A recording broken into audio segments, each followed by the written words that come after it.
I had hoped that by going extra long in the opening segment and we reconfigured the rest of the show, we wouldn't have to talk about the Vikings, yet here we are.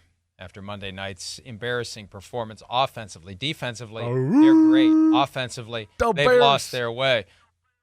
The Josh Dobbs balloon has been popped, and It was popped conclusively by the Bears with 4 interceptions. And to the point where, after the game, O'Connell admitted he considered benching Josh Dobbs for Nick Mullins. Remember when I tweeted, and I may have texted on the chain, you it's did. Nick Mullins' time? Right, Nick Mullins. That he was having the thought at that very moment to go to Nick Mullins to give the team a spark. But for the fumble that they recovered, and they thought, hey, here's an opportunity, a little sudden change, and maybe we can get a spark with Josh Dobbs, and they scored a touchdown on that drive. Yeah. He was thinking about going to Nick Mullins. Yeah, sure. And now he's thinking about Nick Mullins, Jaron Hall, Josh Dobbs, and one of the factors is who he thinks will be best suited to get the ball to number 18, Justin Jefferson, who will be back after that Week 5 hamstring injury, off of injured reserve, activated yesterday, and that's what they have to figure out during the bye. Yeah. When they go play the Raiders, which quarterback is best suited to get and keep Justin Jefferson involved, Chris? Right. Josh Dobbs, the story's been great. We know that, right? But as we've said, as I've said to you on the show before, right, there's a reason he's been on 6 or 7 teams over the last 2 years, right? There's a reason, the Arizona Cardinals were 1-7. There was some good, but I think even as I told you a few times today, there was always a handful of plays or throws in every game in Arizona where I went, a starting quarterback's going to hit that. That might have been the difference in them winning the game.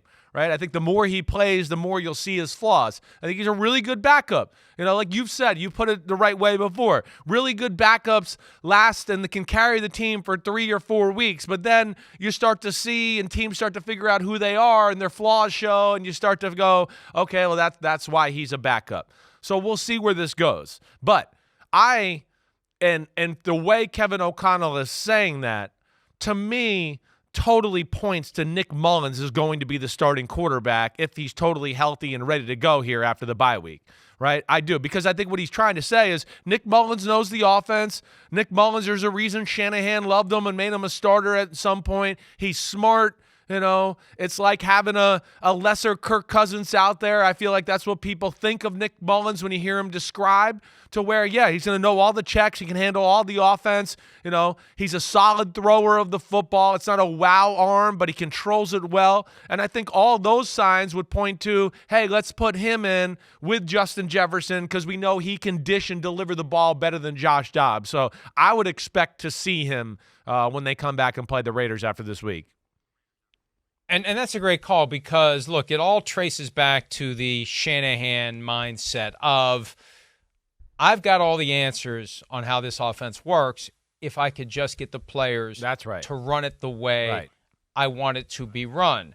So when you look at guy who has only been here for 4 weeks and we've seen everything he can do, and he made a comment along those lines after the game, we have enough plays so we can see his body of work. See, the problem is the defense does too. But you've reached the limit of what he can do in that offense. Jaron Hall still learning it. He's the rookie who suffered the concussion on the opening drive of that first game post Kirk Cousins to open the door for this Josh Dobbs roller coaster ride. But you're right. Mullins is the guy who knows the system, who knows the offense, who can be trusted to do what Kevin O'Connell wants him to do. So it's no longer just kind of pulling it out of the air or elsewhere, one play at a time and hoping it works. It is, here's our offense, here's our theory, here's our approach, here's our strategy. This guy's going to deploy it. So I think I'm with you, even though I remember some bad Nick Mullins games. Wasn't there that Sunday night game where I think for a while he believed he was playing for the Eagles because he was throwing the ball to them repeatedly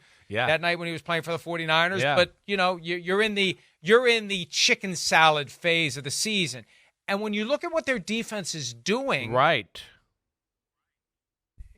Yeah. They don't need a ton of offense right now. They don't need a ton. Right. They just need a guy that can take care of the ball and, they don't need what I'm saying. They don't need to score 30 points a game. The way their defense is playing, and to your point, is like if they get to 24, 20, they got a chance to win the football game right now.